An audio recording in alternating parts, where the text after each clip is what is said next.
오늘은 저번 시간에 말씀드렸던 추웠다 더웠다 하며 감기가 오래가는, 그게 심하면 1년 이상도 계속되는 감기에 대해 이야기 나눠볼게요.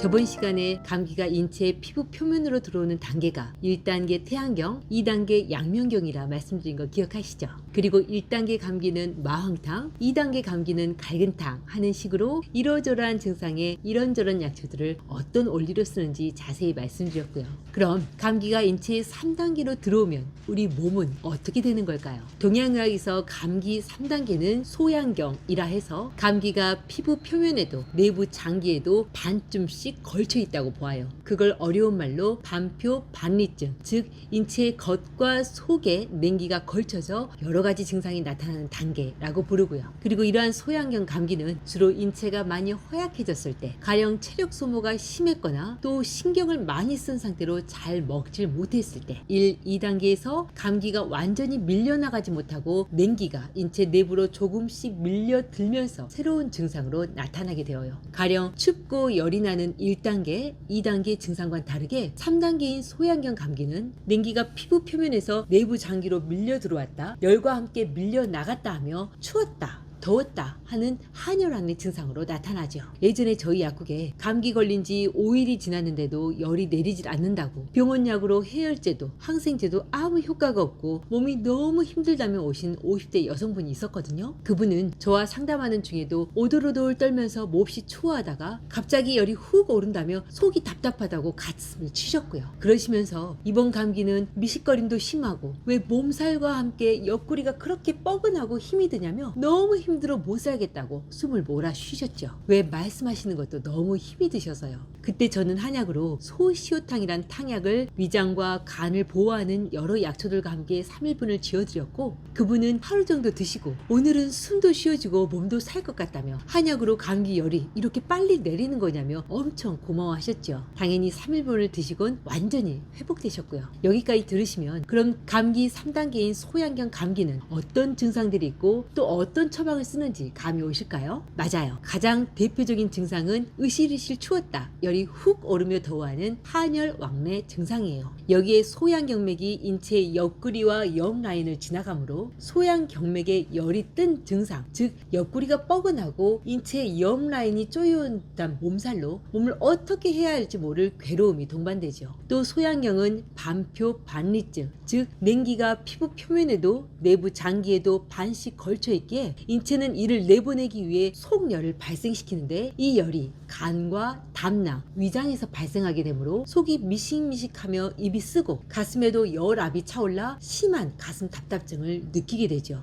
또 간과 위장에 열이 차 명치와 옆구리가 그득하면서 소화도 덜 되지만 대변은 냉기와 열기가 교차하면서 변비와 연변이 번갈아 나오거나 처음엔 된변으로 나오다가 나중에 무름변으로 나오게 되네요. 따라서 3단계 소양경 감기를 간단히 정리하면 한열왕래, 오심구역, 구고, 심하비, 흉욕, 고만, 대변교차 라고 말씀드릴 수 있어요. 생각보다 어려우시다고요? 저도 처음 강의를 들을 때 감기가 12경맥을 타고 속으로 들어가 각기 다른 증상을 나타내고 이게 각각 다른 치료약을 쓴다는 말을 듣고 정말 어리둥절해서 내가 그걸 구별해서 치료할 수 있는지 확신을 할 수 없었거든요. 하지만 20년이 넘는 세월 동안 많은 사람들을 겪으면서 이젠 맥박만 봐도 또 증상만 들어봐도 감기가 어느 단계 어느 경맥에 걸쳐 있는지 금방 알아볼 수 있네요. 아무튼 소양경 감기는 감기 3, 4일째부터 한 달, 1년 이상 된 것까지 정말 다양한 사람들에서 다양한 증상으로 상담을 한 제겐 의미 있는 감기예요. 한 번은 1년 이상 몸이 너무 힘들어 갖은 보약이며 영양제를 써도 회복되지 않은 30대 여성에게 추웠다 더웠다 하는 증상은 감기가 간담 속까지 들어가면서 발생한 증상이니 일반적인 보약보단 몸을 약간 보여주면서 3단계 감기를 내보내주는 것이 필요하다며 위장과 간을 보호하면서 소시효탕 처방을 조금 줄여서 약을 지어드린 적이 있어요. 이후 그분은 단 5일 만에 무슨 마약을 먹은 것처럼 몸이 가볍다시며 고마워하셨고 2달 정도 체력을 올리는 한약을 쓴 후엔 몸이 많이 좋아지셔서 주변의 여러 지인들께 저를 많이 소개해 주셨죠.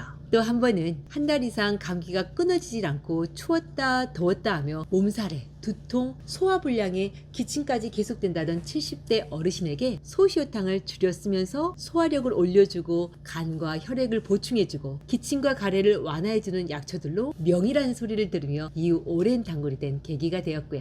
그럼 감기 3단계인 소양경 감기에 쓰는 소시효탕은 도대체 어떤 약이길래 이런 증상들을 다 풀어줄 수 있는 거냐고요? 사실 소시효탕은 시오, 황금, 바나, 인삼, 감초 여기에 생강대추가 들어간 단순한 처방이에요. 처방에서 가장 중요한 시오라는 약재는 간과 담낭에 생긴 열을 간, 담낭 자체뿐 아니라 피부 표면으로 지나는 소양경맥에 생긴 열까지 풀어주는 아주 효과 좋은 약초고요. 황금은 심장과 폐, 즉 상초인 흉부에 생긴 열을 빠르게 식혀내려주어 속에서 열이 훅 올라와 가슴이 답답한 증상을 없애주며, 인삼은 인체의 기운이 약해 찬 냉기가 간까지 밀려 들어오며 오돌오돌 떠는 증상을 인체의 양기를 올려 찬 냉기가 저절로 밀려나가게 도와주는 역할을 한다 볼 수 있죠. 여기에 냉기로 생긴 가래담이 간과 위장열에 의해 끈적끈적한 담음이 되어 명치 부위에 정체되면서 몸의 순환을 방해하고 있으니 바나라는 약초로 담음을 삭혀주고 말려주어 명치 답답함이나 옆구리 뻐근함, 더하여 느글거리는 가래 때문에 생긴 미식거림 증상도 다 해결해 줄 수 있네요. 마지막으로 감초는 모든 약을 독성 없이 조화롭게, 생강대추는 바나의 독을 제거하면서 소화력을 올려주고요. 생각보다 소시효탕의 처방 원리가 간결하면서도 정말 멋지게 느껴지지 않으세요? 참, 소시효탕을 탕제로 끓여 먹을 때는 각 약재의 일회 용량이 시오 12g, 황금 8g, 인삼, 바나, 생강 각 4g, 대추 3g, 감초 2g이에요. 하지만 이 정도의 용량을 쓸 때는 비교적 체력이 있는 사람이 감기가 3, 4일 정도 되었을 때 2, 3일 정도 사용할 수 있지, 체력이 현저히 약하거나 평소 위와 장이 무력하여 설사를 자주 하는 사람은, 때론 이런 소양경 감기가 한 달 이상 되어 체력이 현저히 약해져 있는 경우엔 절대 이 용량으로 3일 이상 써서는 안 되어요. 과립조차도 7일 이상 쓰면 해가 되고요. 이는 황금이라는 아주 찬 성질의 약초가 심장과 폐뿐 아니라 위와 장까지 차갑게 하여 인체 본래의 양기를 심하게 꺾을 수 있기 때문이에요. 또 평소 화를 참고 억제하여 간과 심장에 열이 차 있는 사람이 뜨거운 성질의 인삼과 바나가 든 소시효탕을 오래 먹는다면 간뿐 아니라 심장과 폐 세포까지 마르게 되어 간질성 폐렴이 될 수 있다는 것도 알아두시면 좋을 것 같고요.